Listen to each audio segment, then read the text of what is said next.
Hey guys, we're back on the balcony. TJ, Nick, here with you. Drinking brews. Drinking brews, hanging out. Today we're talking about our favorite athletes when we were kids. I think being a St. Louis guy, everybody understands. Mainly when you're a kid, for our age group, you had guys like, for the Rams, Marshall Faulk, Kurt Warner. You had the greatest show on turf, Isaac Bruce, Torrey Holt. Ricky Prohl. Cardinals, depending on where you started your fandom, Wynn. Pujols, Mark McGwire, Edmonds, Rollin, Edgar Renteria, Matt Morris. I mean, you had some Matt Morris, Steve Klein. I love Matt Morris. Fucking Steve What's wrong Klein. with Matt Morris? Steve Klein with the dirty hat on. Fucking love Matt Morris. Julian Tavares. Yeah. Dude, I could throw out so many random retro Cardinal names. Yeah. And for the Blues, you had, Chris Pronger, Al McKinnis, Keith Tkachuk, Doug Weight, Fred Brathwaite, Pierre Turgeon, Pavel Dimitra, R.I.P. Yeah. So, Nick, growing up, what were your favorite athletes? Well, I think first and foremost, it was because you got to think about it during the time that we were kids, early 2000s, because 90s, we were probably still a little bit too young. So really, around the early 2000s when LaRussa and McGuire came, it was Big Mac was my definitely favorite player as a kid overall, because we know this. I named my teddy bear Mark after it, which also but I'm glad we do have that information. My brother was almost named after my teddy bear Mark McGuire. So your parents named your brother after your teddy bear? Yeah, they almost did. They almost did. They said, Nick, I like that teddy bear. This is your new little brother's name. But we play NHL hits with obviously Pronger. I really like Keith Tkachuk. Been cool getting to meet those guys now. I've never met Mark McGwire, but I met them. And then Kurt Warner, obviously. Kurt Warner, that was the first championship we had there in 1999-2000 with the Rams, the greatest show on turf, before they went to their demise and just kind of shit the bed years later when frickin' Mark Bulger was our quarterback. Tough years. After Warner was out and went down to Arizona. But Mike I think Martz. I love that guy, though. I love him. He's a great guy, but didn't win shit with him. Dick Vermeil and Dickie Veely, and then not Dick Vermeil. That's Dick Vermeil. That's right. Yeah, that's right. I did get that right. I got something right for once. Holy shit! Who was their defensive coordinator? I thought Martz was on the staff though. Martz was. He was the so he was architect of the greatest show. Part of it. But yeah, Martz was the OC. He was the architect, and then Illinois' coach. Can't think of him now. Lovey. Yeah, Lovey was the DC there. Yeah.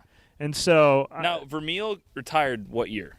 Not too long after that. It might have been the next year. When they went back against the Patriots a couple years later, was Martz the head coach? I think Martz was head coach by then. So I think Dick Vermeil retired after. So we had a little bit of a run. Sorry, Mike Martz. We have bad memories. I shit on you. Yeah, a little bit.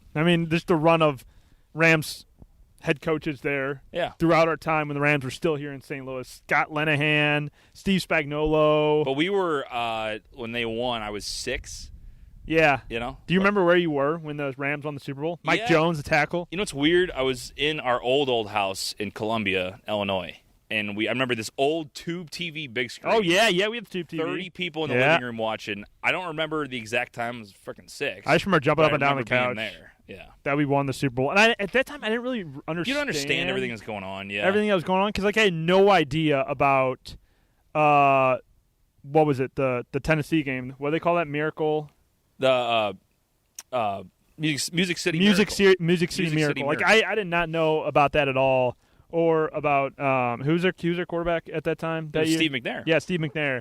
I didn't know anything about that. All I knew was really memories of watching, and why I have it probably stuck in my head more is we got NFL Game Day 2001. And all about video games. It was the year after the Rams won the Super Bowl, so that was the last play of the intro video. It was battleground pounding, muscle to muscle, flesh to flesh, warrior to warrior, and these guys are clocking heads. Blood is coming down. The good old days of NFL football pre-CTE and all that bullshit, right? Right. And the final play was always Mike Jones making the tackle, and the Rams winning the Super Bowl, and then the Rams win the Super Bowl. Yep, and it was that call, and that was the start of the game. So that's really why I remember it. Because later on, we had the Blues Stanley Cup in 2019, and then Cardinals World Series in 2011, 2006. So we were a little bit older then. So I think that's why like Kurt Warner, like Mark McGuire, those are like the first guys because the Blues sucked back then. Yeah, I mean they were didn't good. suck. They were good. They always made the playoffs. They were never good, did but they anything in the never made playoffs. like a deep run. Correct. They were always good, but they never made it enough, like far enough to get to a Stanley Cup final. So for me, growing up, we're kind of in agreement. So obviously, growing up in St. Louis, like my parents got a hold of me right away, said like Cardinals, Blues, at the time Rams. This is where you go. But I wrote a blog about this too. It should be on the website already. Basically talking about BrewsOnBalcony.com. Thank you very much. Basically talking about like everybody's got their favorite athlete on usually their hometown team, but there's one guy that sticks out to you as a kid, like that gets your fandom to another level. For me, for the Blues, as we talked about, Chris Pronger was the guy, like big ass dude. 4-4. He was the captain. He was an enforcer. He kicked people's asses. Had a sick slap shot. Like, how do you not like that guy? He was like, if you rolled Colton Parayko and Cam Jansen and Tony Twist and Kelly Chase all into one big player. He was just a beast, a monster. Because like when you see him as a kid, you're like, that is my favorite player. Yeah. He's a monster. Like that dude is like someone you look up to. He's a fucking beast. So it was that for the Blues. It was Pronger, Kurt Warner, obviously. I got a chance to meet him, Marshall Falk, and Torrey Holt when I was coin toss captain. Nick, I don't know. Wow, if you know the were story. coin toss captain. I might tell this on the podcast if I haven't already, but. Coin toss captain. I was actually walking with my dad. It was a fucking nerd. 2002 or 2003, the tail end of Greatest Show on Earth. And Marshall was hurt for the game. It might have been. It was a preseason game. Marshall was going to be coined, but then, oh no, we got TJ here. Well, no, they had a kid to go up with him every time, and Marshall had walked up with me because he was hurt. The whole thing started with me and my dad were outside the dome walking just up for the game, and some random Rams worker, you can tell they're like in a panic. This is like 30 minutes before kickoff. Fucking coin toss captain was 6. He looks at me and he goes, how old are you? And I'm like, I don't know, 10 years old. Like, you want to be coin toss captain? I don't know what the fuck that means, but sure, like, something with the Rams, let's go. So we went in, they gave me a jersey, met Falk. The only thing was, Nick, I couldn't have my name on the scoreboard, so they called me Jamie Snelling.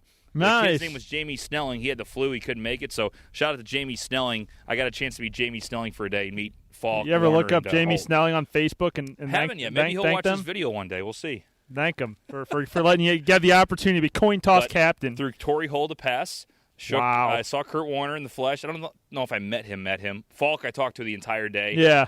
Brian Urlacher tipped my hat. Nice. At the coin toss. It was a great time. Wow. Great time. What a lucky guy. So it was a Rams-Bears game then? Rams-Bears game, preseason. So nice. But still fun, though. Still fun. Got a chance to hang out. And then, obviously, Cardinals. Mark McGuire was the man growing up. I mean, fucking hitting 70 home runs. Yeah. As a kid, how do you not love that guy? The summer SWAT. And then it became Sammy Pujols, Sosa. but like when I'm talking about first guys. Yeah. Oh, McGuire for sure. Warner, McGuire, and Chris. Because I think even as a kid, that's when I went to my first Cardinal game for my 4th birthday. I think McGuire hit a home run that game, and everybody knew who Mark McGuire was. He didn't really know who anybody else on the team was. I'm sure there were a ton of really good players on the team. Like later on, a few years after that, I started really following it and really get into Fernando Vina. Fernando Vina, I think, was on the team at that time. Edgar Renteria. Yeah. Matheny. Yep. Yeah. Matheny before Yachty, right. And so it was like you remember a lot of those guys later on. I remember Woody Williams, Matt Morris, guys like that. Yeah. And then Izzy was your closer.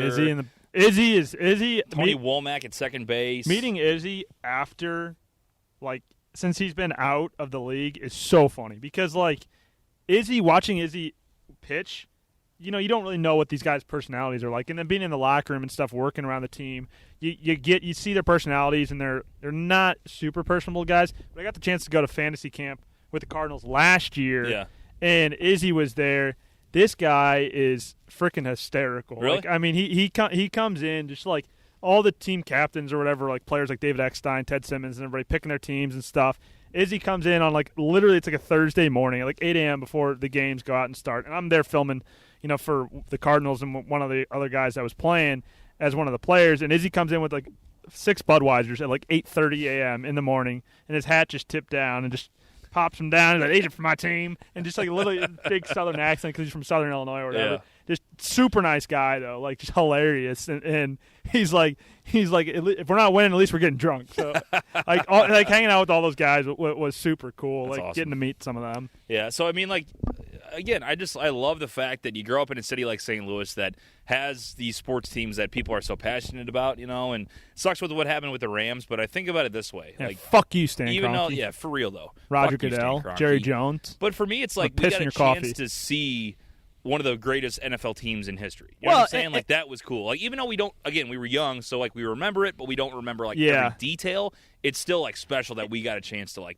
be there. And it's cool for us, too, because, like, at age 25 right now that we've already seen a Super Bowl, 2 World Series, and a Stanley Cup. And a Stanley Cup. The first ever Stanley Cup. So, the St. Louis Hawks also have a 1958 NBA championship. Obviously, we weren't alive for that, and we don't have NBA currently. But to have 4 championships from your team sports at age 25 is like pretty good start. That's a good start. Like hopefully it's not just like all downhill. Like the next 75 years of life, if we're blessed to see it, are just absolute shit, and we don't see any championships. Then we could say we were there once. At least we got like a pretty good for the first before. Quarter of our lives, and through like what is people say is the prime of your life. At least we saw some good championships, and obviously had the championship run last year where we went on a bender for probably literally 3 months straight. 3 months in a row. I don't think we were. Not go to a bar and drink. I don't think. I don't think we were sober for. the Especially there towards time. the tail end, like dude, I'm ready for this June. Like I'm ready again. Like let's go. I'm ready for another run. I don't know if my liver can handle it, needs but a break. I'll force it to. My liver needs a break. I'm going to March Madness in Vegas for opening weekend, and so that's gonna be wild. That's gonna be that's gonna be fun. I gotta like just cut off. Nick's gonna be broke by the time we get back. All the Weber Yale money, all the bank account money for the company. You're gonna wonder why our bank account's strained. You're like, hey. Where did that all go? I thought no, Nick, my check bounced. My monthly payment bounced. We don't pay. We don't get paid to do this. It all goes in the bank account. That's behind the scenes. No one needs to know that. Oh, they do. It's, a little peek behind the curtain. Peek behind the curtain that we don't make. We make money. We make money. We just don't pay ourselves. We don't pay ourselves. Correct. That's a pro tip. Just call us. I mean, we're just starting a business. Always reinvest. Eventually, it'll all come. Then you can buy a balcony. Then you can buy a balcony. You can buy a balcony, and then you can do shows on it.